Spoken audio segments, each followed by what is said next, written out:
hopefully some more people I'm sure will be joining us as we go along.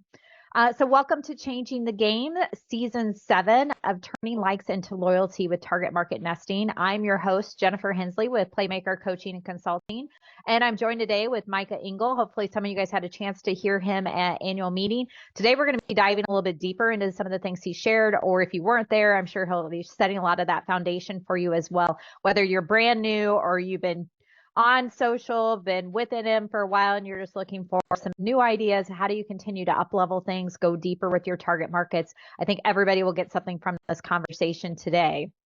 As you're logging in and joining us, feel free to drop in the chat where you're joining us from, any particular questions that you might want answered from our conversation today. And after our initial topic and 10, we'll be sure to open it up and address those questions with the time that we have.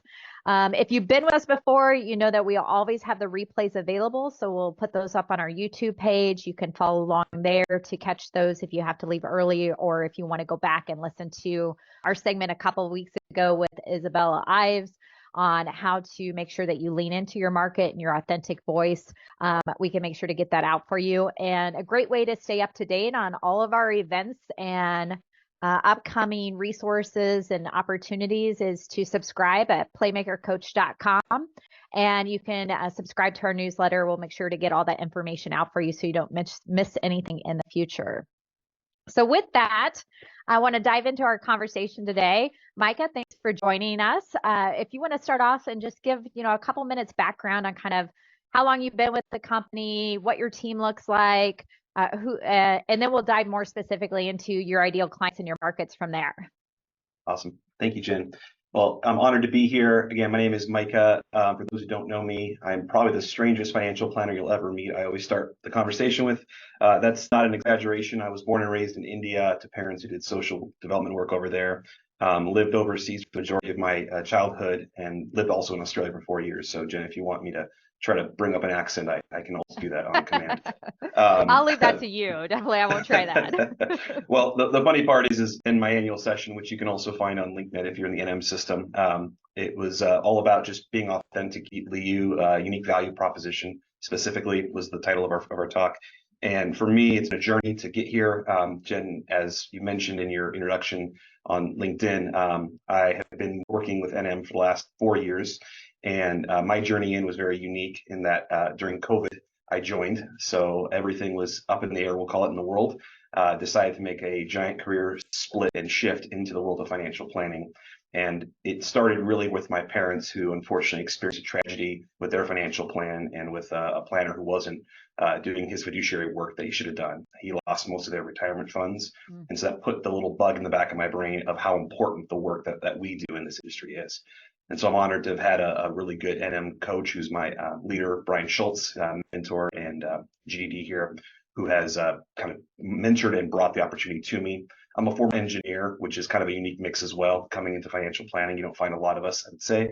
However, my market is in the engineering community, specifically with software, data, and cybersecurity engineers. And what I've done the last year and a half is make a very distinct and purposeful pivot into that market, trying to go from being everything to everyone into a very specific niched and nested group. Because I believe firmly that if you're talking to everyone, you're really talking to no one. And so the only way we can do our work well is by being honest with who we are. And as I said in my talk annual, it's finding out who you'd be if you weren't here. And for me, that would likely be a software engineer of some sort. I admire their courage. I admire their tenacity to learn.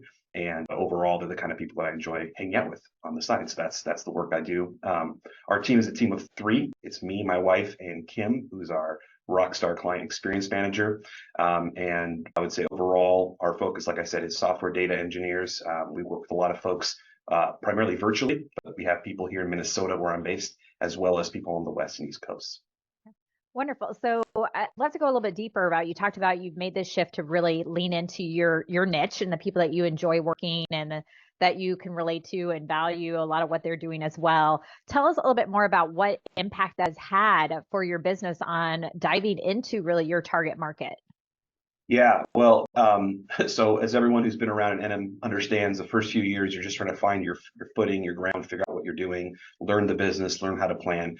What I quickly realized was the people I respected and the practices that I wanted to imitate had a very direct call and a vision of who they're marketing to. And part of that also was purely financial as well, because again, trying to be great at doctors and tech and have a dozen other things can make it very difficult of where you should invest your resources. And for me, as a part of necessity, but also part of a strategy, what I realized is people who wanted to meet with me, who could understand my background. The thing I didn't mention before, Jan, also is that I work with a lot of immigrants, people who are first generation Americans. And since I'm kind of a unique American myself, being overseas for much of my childhood, I really understand that culture shock, the confusion, also, frankly, the lack of financial planning experience that many of these people have. But at the same time, a lot of these folks in the software, data, cybersecurity space are earning quite a bit of money. And so they're now forced to make really important decisions with what I would call very limited information. And so my job, my heart really is to help those people share kind of the story of what my parents experienced and be the exact opposite of that for them, a trusted partner. So when you think about that, now that you've made that shift, and we'll talk a little bit more specifically about how you've done that, what kind of changes have you seen in terms of results in your business and activity and the types of people that you're meeting? Yeah, well, energy is certainly a critical part of this business, and probably it's been said by other wiser people. This is an energy business, so number one is find more energy and joy doing what I do because I enjoy what who I'm talking with. Secondly, in terms of activity, I find it's a lot easier to market, and we can do a lot more of modeling the people we want if we have a target to go after, again, versus maybe a QS feed list or something that you're talking to someone saying, who else do you know in your network who breathes? That's not a very good feed list in general. You want somebody specific, and you want to give them target ideas of who works best with your team. And so for us, like I said, moving into that space has been tremendously helpful, if nothing else, just in the type of incomes we're seeing and the amount of planning that's more advanced that we can do in that market, as we've been very specific. Yeah. And I know you mentioned a little bit about looking at other advisors or people that brands or different people that you want to emulate. You mentioned something about that annual meeting too, about kind of drafting behind somebody. Is there anything specific that you've done to kind of look to get ideas of like, well, how did they do this, or how have they had success in that way? Yeah, I think I said, don't be ashamed at all to draft behind it. I love that you brought that up, Jennifer, because I think that's critical. And I think too often we sit here feeling like we're frauds if we're trying something new. And to me, marketing isn't about being fraudulent at all. It's about being honest with the fact that you're trying to go a direction. And so for me, that was Chris Andrews. And I'll just give him a quick shout out here of Nerd Nation Financial. Again, one of the best named DBAs in our NM system, Nerd Nation, spoke to me, a fellow nerd. But what I love about what he does is if you look at his social media, it's a little more general than what I do, but it's still very targeted to his niche audience. And I began to realize there was power in showing up consistently where my audience was. And so for me, my strategy primarily, as we'll get into here, is on LinkedIn, because what I found the last 3 years is most of the software engineers, especially the career changers, immigrants who I work with, are on LinkedIn, not only looking for jobs, but building community, sharing their development, sharing their victories and their struggles. And so I found it to be a very welcoming and worthwhile place to invest in. Yeah. And I would say, if you don't know somebody who's in the same market as you, maybe you don't have somebody in your own office, you can just do something as simple as going out and Googling and saying like Northwestern Mutual, medical professionals or software engineer, like some of the terms of those markets. And you'll find some of the advisors, the advisors that are probably actually marketing to that will come up in your results, and you can then check out how are they using their website, what kind of social media content, like Micah talked about, are they putting out that might give you some ideas of what else you could be doing in that space. So tell us a little bit about challenges that you face, because I mean, it is a shift going from like, hey, I'm just going to ask for anybody to saying I might let some people go by being really targeted. What was that like for you? Yeah, so there's a personal shift that I had to make and adopt. And again, appreciate my coaches who helped me and pushed me forward on days when I've been scared to do that. I'd say as a business, the biggest challenge, I was joking with my wife, who's my partner in crime and my inspiration for a lot of the marketing that we do. She helps me co-write a lot of the stuff we put out. We talked about the challenge of our clients specifically being introverts. And myself as well, sometimes it can be hard. We tried phoning people. That's, of course, the NM way. I still very much believe the phone is a powerful tool. However, in today's market and with the generations I'm reaching out to, a lot of the software engineers, I'll call them 100 times, they'll never answer. But a single DM well placed in LinkedIn, especially after liking and engaging their content, could open up doors. immensely faster than what the phone did. So I think to me, it's a combination strategy, not giving up on what has worked, but also recognizing that your market, it may not work in the traditional model. And for us, that's been then a multi-pronged approach where we do some content strategy creation, we do DMs, we do still do phones, and honestly, we do texts that are all purely logistical. But the idea there is to try to create more touch points, as we'll get into in a second here. Yeah, and I like that you're using different channels. So let's talk a little bit more about the touch points, because that was something else that you talked about before of like, hey, we know it takes multiple touch points to get somebody to trust your brand, to want to really engage. So tell us a little bit more specifically on how are you doing it? Because I know we've already even got a question here about how do you streamline this and make this really practical to implement? Yeah, yeah. Well, on the streamline part, I'll just say again, really grateful to have my wife, Kaylee, who has been a huge part of the reason why I'm able to do what I do. Without that person, I would say you have to be a lot more strategic on how much time you can allocate without a team. However, there are some things I would say immediately that come to mind. When I first started with LinkedIn, it was incredibly important to have a good and clear profile of what you do, so that whether you're reaching out or creating content, people click on it and understand quickly who do you work with, what do you do, what are the ways in which they can get in contact with you. I see so many NM advisors, and I would say this respectfully, leaving a very default template up, very little differentiation or clarification what they do, why they do what they do. And I think that's a huge miss that could literally just take an afternoon or not even that to fix there. So that's one quick tip. In regards to, actually, I'll go back to Jim. What was your second part of your question? I apologize. I lost. So why don't you take us through the like 3 steps that you took to really go deeper into your market? And then I'm sure as part of that, you'll probably hit on, how are you making sure that people are engaging with you and getting multiple touch points to convert them into actual client conversations? Yeah, good point. So I'll start with saying, like the phone, like most things in an M system, we talk about consistency, and I would argue it's never more apparent than in social media. So I have now been sitting on the other side of over a year of content custom creation. We almost never post anything directly from NM. If anything, we'll be taking their articles that they do have, if we think they're appropriate for a market, and rewriting them so that they have a custom feel. Because the thing I really didn't like initially was when I saw all my other NM friends posting the exact same thing at the exact same time. I was a little bit nervous. If someone had multiple NM connections in their market, they'd see that. I wanted to stand out. So consistency in posting is number one. In terms of touch points, what that allows you to do then is to have multiple ways to get in front of someone. And what I found is that, especially my introverted market, which I'll argue is probably the hardest market, frankly, on LinkedIn, because if you have a sales connection or anyone else who's more extroverted, it's usually easier to get a hold of them. In my market, I literally sometimes have to have 5, 6, 10 posts where they like what I'm doing before I can even sometimes get them to respond to a DM. But what I'll do is I'll just make that a touch point. As if someone had waved or smiled or said, "Oh, thank you for that." I always want to say, "Oh, I appreciate that. What did you like about it, or what was helpful?" Trying to ask an open-ended question, trying to start a conversation is really the secret that I've found from any other advisor, whether NM or outside, who's had success on LinkedIn. That's what they've done, is it start a conversation. It doesn't have to be complex. It doesn't have to be something that's like, "Hey, here's my entire thing I do." If my profile shows what I'm doing well, and if my content or DMs show clearly what I'm doing, then I think the rest of it should be conversational.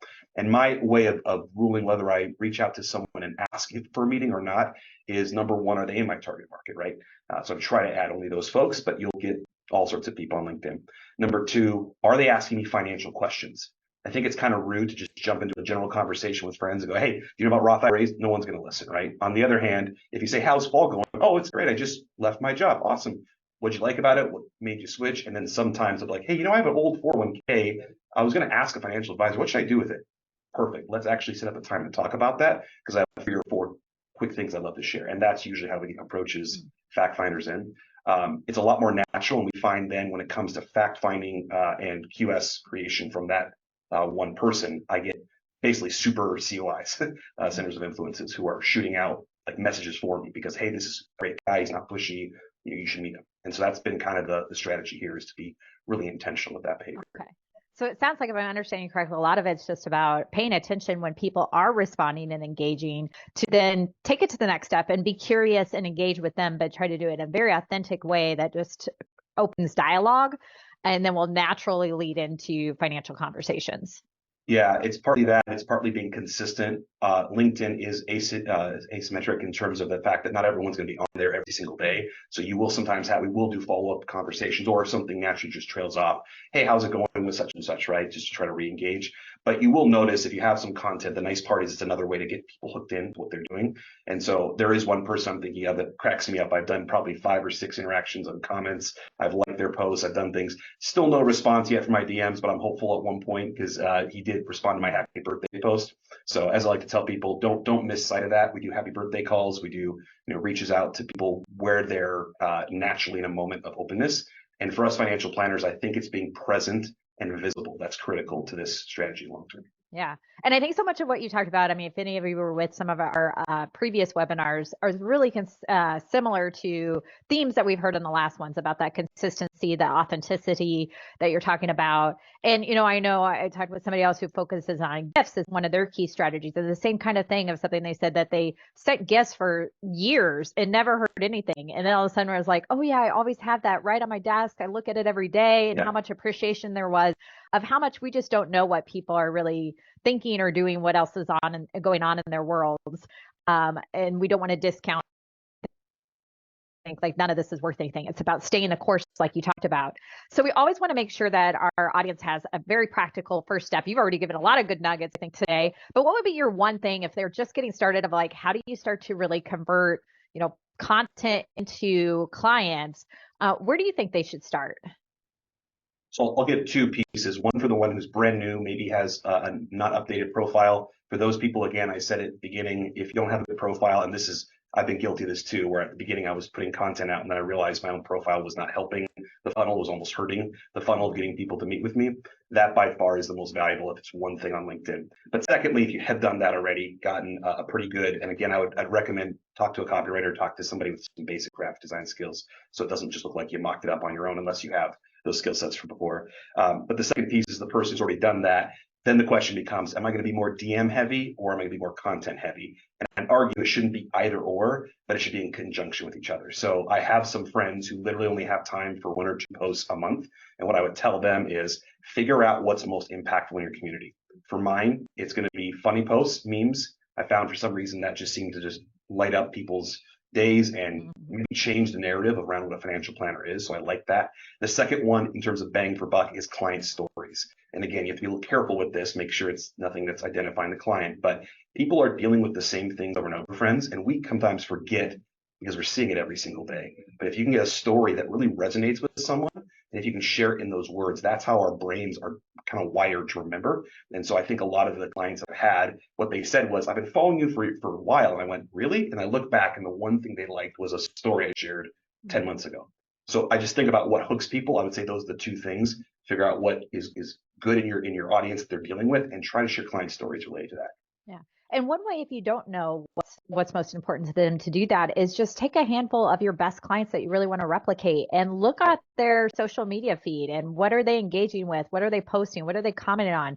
And then, hey, does that align with you? I mean, for me, I realized a lot of my clients were posting about community involvement and giving back being important to them. I'm like, oh, that's important to me too, but I wasn't doing it. So you might have that moment of like, oh yeah, that would be really easy and natural. And to Micah's other point about, using client stories, sometimes it's just a matter of pausing in your week, I think, and saying, okay, what did people ask me about this week? What happened? And just writing about conversations that you had that week. Don't have to overcomplicate it to find some ways to start to tell those stories. Even if you don't feel like you're a great writer, it's about showing up authentically. I can't speak. Authentically. Hey, there you I'm go. trying You to said it make well. my own word.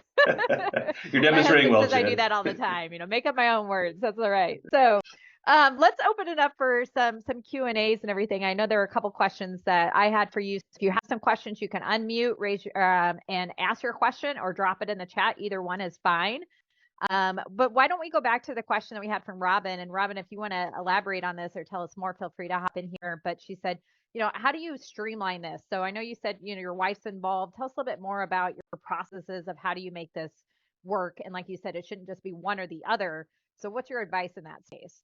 Yeah. So again, this is more to the content strategy piece. So with that, you have to be really, really careful because it can be a giant time waster and time suck. And so I want to be clear, this is not something I just recommend to the brand new rep starting out. But if you are year 4, 5, 6, especially if you have a marketing person or someone who's helping with that, our way of maximizing our content and minimizing the time there is what's called a content grid. And so we'll have a topic or something we focus on and try to write a listicle, which is a short version of a list, and then maybe a meme post and maybe a photo opportunity with our family tied into something with a whole bunch of different kinds of styles of posts that we can write. And then what we can do is we can flood our content over the course of a month or two, those pieces of content. So we just basically created one time, we'll call it 1.5 times, but reposted in different ways. And that's an easy way within a weekend or two to get ahead of several weeks of content. The other piece I would tell people is when it comes to content, always run it through 3 different grids. The first one is it personal? Is there a human touch that you can add of your own? Number 2, is there a professional connection, like a strategy or idea that you can, again, hook people in? That's even better if it can be both of those. The third is the hardest to do, but if I'm looking at my viral posts, the ones that went the best, if they can be timely. And what I say by that, it's something current in the market, in their state of consciousness. Frequently, I would talk about things like student loans. That's been a big touch point, or even credit card debt, which probably goes in tandem with that. I did one on Dave Ramsey. I don't really know if I want to do that again, but I got 47,000 views on that one post. And so again, maximize what you're doing and recognize if you get all 3 of those, that's probably when you hit the virality, the best bang for buck for content. So those are great tips there with those 3 areas to focus in on. And I love how you talk about too also recycling content, that not everybody's going to see it, or you can use an image with a little bit different text, that you don't have to recreate it. And it sounds like you guys are really coming up with like, what's your plan? So then you can slot content into it versus every month, like, what are we going to post? When are we going to post? You have a system to it. So I always advise that's a great place to start to think, are you going to be that person that says, hey, I want to post twice a month? Some custom content, or I want to post 3 to 4 times a week. Decide what it works for you, where you can commit to, and then you can always up level it, but like start with what you can be consistent with, and dedicate those resources to it. You talked about annual too, also being a member of your community versus a solicitor. Tell us a little bit more what you mean by that, and like what are some steps that you can actually do that translates effectively to be able to do that. Yeah, well, I certainly don't want anyone to take away from all I'm saying, be like, oh, Mike is all touchy-feely. All he's doing is just trying to warm people's hearts. I mean, listen, it's a nice job to have, but I have to get paid. I have to obviously put food on the table for the family. But I'll wrap up with this point around Jen, because I do a lot of engagement. And when he talks about being a member, to me, it's about saying, how do I try to give more than I get? Right. At the end of the day, that's really what marketing is give more value than people are feeling. So when you ask, hey, would you meet? Oh, of course, I'd love to, right? Perfect example, actually kind of funny, is me and my wife had reached out to a really successful C-suite executive. She's in technology. I had actually only said, how's your fall going? And then something about my kids and looking forward to school starting soon. Honestly, I had forgotten about her. It was one of those things I meant to follow up, but it was one of those DMs that got buried. Literally a month later, she sends me this message. This happened last week. And she goes, hey, Micah, I just love your content. Keep being you, keep being human. I really appreciate you didn't make me just another sale or the person to like reach out to, basically not a solicitor. And I want you to know that as soon as my schedule calms down, I'm going to be reaching out for some much needed financial support. And I'm sitting here going, wow, that's incredible. But honestly, it does prove, I think, that certain folks are not going to want to hear what everyone else is doing. If you want to be different, be different. And sometimes it means maybe you're not going to get the same kind of response to a DM. But to me, if I can get an instant response versus chasing someone 40 times, I'd rather have that instant response. Because to me, it's the content game is one to many, right? And if I do this well, it's going to get easier and easier to reach more and more people in my ideal market, and I'm going to have a lot more inbound leads. To me, that's the dream of this business: is sitting back and getting highly qualified, well excited, and well understanding my values right ahead of time, so I have to restart from scratch every time with the value. Yeah, I think that goes back to what you talked about, energy, of being able to do more of what you enjoy and spend more time with the people that you want to spend time with. And because you're naturally interested probably in that space too, you're probably more relevant to the audience and are seen more as part of that community because that's you care about it. It's natural alignment for you there. The one last question, we have time for one last question, then we'll kind of wrap things up for today. So like I said, if you didn't get your question answered, you can connect with us at the best places, probably through the NM Facebook NM Marketing Facebook community. So you can reach out to us there, or I'm sure Micah would be open if you want to reach out to him directly to be able to answer some questions that you might have from today's conversation. So with that, one last question for you, Micah. Tell us a little bit more about, you talked about your parents' story being part of your why at the beginning. How have you integrated that into your marketing strategy? Yeah. So I don't know if anyone gets a more cynical group of people than engineers. And again, I'm not trying to be rude to them. I was one myself. It does help that I came from that group so I can speak to it. But I would tell you the real truth at the end of the day, guys, whether you have people who are saying, no, I'm not interested or not, is because they're not understanding the value of what you bring. And so again, when you are human, when you're authentic, when you can share stories, whether it's the story that I've shared about my parents, which I would say go ahead and borrow pieces of that because there are many people out there who've had bad experience with financial planners. By addressing that head on, what I've done, I think, is show people not only I'm different, but that I care about you as a human being. And I think that is the most valuable thing I can do, even if they never choose to work with me. Because honestly, if it's a win for the financial planning community, if we can all uplift together, in my opinion, guys, it's not a competition. There's about to be 30% of our industry about to retire in the next 5 to 10 years. If we're all doing our job right as financial planners, fiduciaries, we're going to be sitting there with our hands open while people stream inbound. The only reason they wouldn't be doing that is if we haven't shown the value, the care, the community, and build up that trust. And so to me, the biggest thing we have to establish is, can you trust me? Can I trust you? And the quickest way to that authentically is sharing your personal stories, the heights and the lows. So be careful with it because it's not just bleeding heart, here's everything. For me, it's very specific. I'll typically start by saying, what was your experience with financial planners to see, is it good or bad? If it's good, I might just share a brief version. If it's bad, however, I might go into some depth going, yeah, I totally understand that. And here's my story. And so that's where I typically am able to take out any sting or suspicion so we can move into the actual true planning. Yeah.